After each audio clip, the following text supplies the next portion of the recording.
కేసీఆర్ గారు ఏదన్నా పని చేస్తే దాని వెనుక ఎంత బలమైన కారణం ఉంటుందో, ఏదన్నా పని చేయకపోతే అంతకన్నా బలమైన కారణం ఉంటుంది.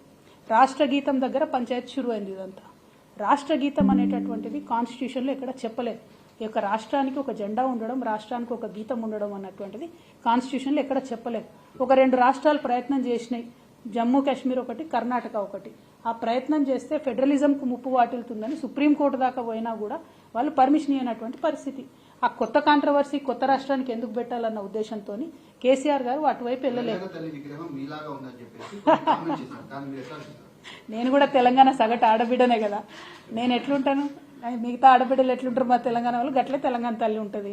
ఇక అన్ని అపోహలకు పోయి పర్సనల్గా కేసీఆర్ గారి కుటుంబం అంటే విద్వేషం పెట్టుకొని నిర్ణయాలు తీసుకుంటే ప్రజలు ఆలోచన చేస్తారు.